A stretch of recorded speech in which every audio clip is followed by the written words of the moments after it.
Umbutho wootistshala iSADTU eMpuma Koloni uthi wonelisekile inkqubo yokugonyela ootitshala kunye nabasebenzi bezemfundo i-COVID-19. Usosiba weSADTU kweliphondo umnumzana Chris Mdingi uthi khange kubekho magingxigingxi kulenkqubo susela oko iqalile kuleveki iphelileyo. Kanti naye umphathiswa wemfundo esiseko unkosikazi Angie Motshekga utyelela eliphondo namhlanje zokujonga le nkqubo. Intatheli yethu abongile yantyisi usinika ingxelo.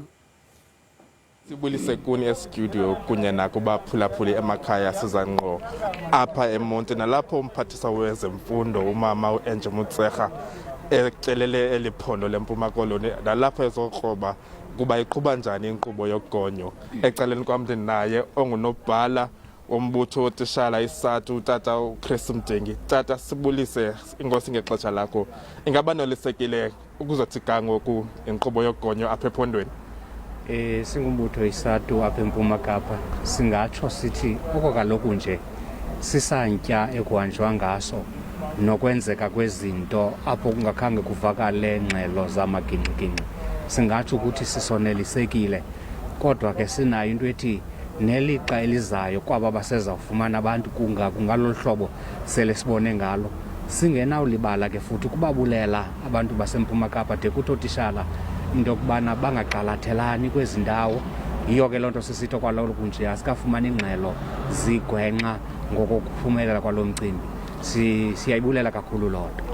Ingaba but Chris njeba kusiwa phambili nobusika sebungenile ngoku nenkqubo yemfundo isamisiwe ayizawuba nafuthe elibi ingakumbi kwinkqubo yezemfundo apha ephondweni? Kona ixhala likhona sithethe inyani kuba kaloku le nto iyazichaphazela ngqo ezemfundo de kuthi le meko yokufundisa nokufundiswa komntwana esikolweni iyachaphazeleka kakhulu njengoba kutshiwo into yobana izikolo ziyavala.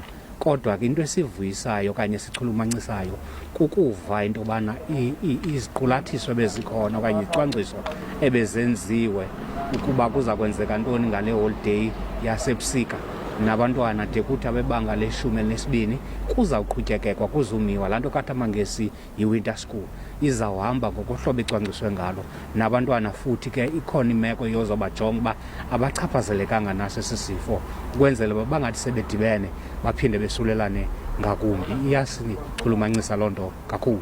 Siyabulela kakhulu tata ngexesha. Ubulela mna kuni, inkosi katata. Lowo ngunobhala jikelele wombutho wootistshala iSADTU apha ephondweni umnumzana uChris Mdingi esithi noko bachulumancile ile nkqubo yogonyo yalapha ephondweni ingakumbi kwicandelo lezemfundo. Sizithathe ezi ndambo sizibuyisele kuni estudio.